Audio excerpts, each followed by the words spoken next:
Aujourd'hui, on parle de ces joueurs, qui ne sont pas seulement des adversaires, mais des cauchemars pour la France. Le 9 juillet 2006 à Berlin, la France touche son rêve du bout des doigts, un homme peut entrer dans la légende.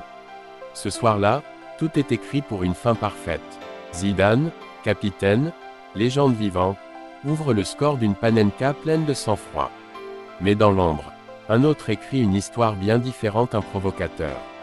Un joueur prêt à tout pour gagner. Quelques mots, une provocation. Materazzi parle et touche quelque chose de profond, et soudain Zidane se retourne le coup de tête.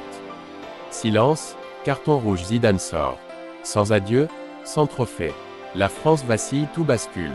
Privée de son leader, la France s'effondre au tir au but. Le rêve disparaît, mais la douleur, elle reste. Et au cœur de cette chute, un nom revient.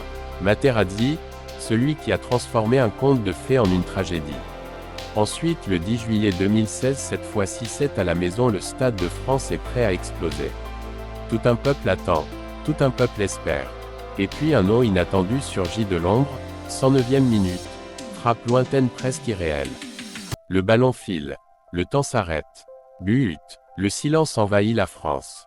En une action, Edé devient l'homme qui a volé une finale et glacé tout un pays. Enfin le 18 décembre 2022 à Doha. Ce soir-là, la France croit toucher l'éternité. Menée, puis revenue au score grâce à Kylian Mbappé, auteur d'un triplé légendaire.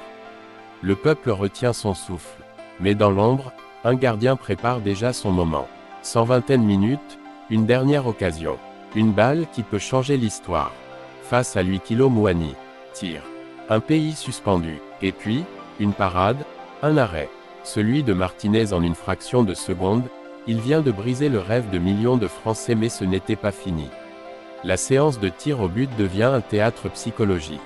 Gestes, provocations, Martinez ne se contente pas d'arrêter des ballons. Il joue avec les nerfs. Il déstabilise. Il perturbe. Et ça marche.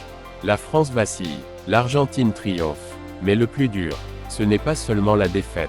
Ce sont les images, les célébrations, les provocations dirigées vers la France et ses joueurs.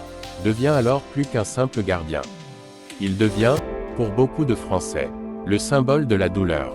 3 moments, 3 joueurs, 3 blessures dans l'histoire du football français.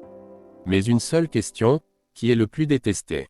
Materazzi, Eder ou Martinez?